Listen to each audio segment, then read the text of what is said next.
A couple days ago, Dr. Becky published a video about how physicist Enrico Fermi had been awarded his Nobel Prize for science that was later proven wrong.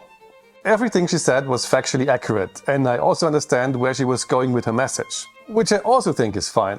But I do think a very important part of the framing is missing here, so that's why I decided to do this short. Like I said I should. Let's review just very briefly what exactly he got wrong. He bombarded chemical elements with neutrons, and what he generally found was that this led to alpha radiation and would create a smaller element.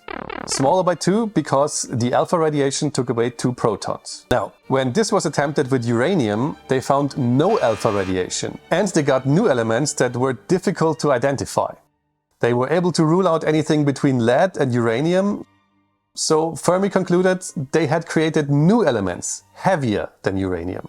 And this wrong conclusion was his mistake. What they had actually done was splitting uranium into much smaller elements, which was unthinkable at the time. So while his interpretation was wrong, what they had actually achieved was even more significant. They had discovered nuclear fission. Well, not discovered, of course, because they didn't realize what they had done. Anyway, the reason why nobody is bothered with Enrico Fermi getting his Nobel Prize for wrong science is because of his achievements. He built the first nuclear fission reactor, was a key figure of the Manhattan Project, explained beta decay, and invented Fermi-Dirac statistics, and more. Basically, anything to do with nuclear physics in the 30s and 40s was somehow tied to Fermi's work, either his experiments or his theories. Take Albert Einstein.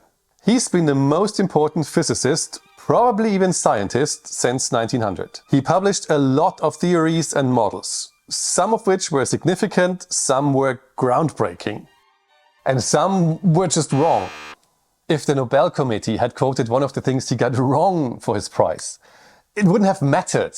He still deserved it, hands down. And the exact same goes for Enrico Fermi. He's easily in the top 10 physicists of the 20th century. And if you know anything about physics in the 20th century, you understand how big this is. And that's why nobody cares about Fermi getting his Nobel for wrong science. It's not a scandal, it's actually a funny anecdote. Subscribe for more Enrico Fermi.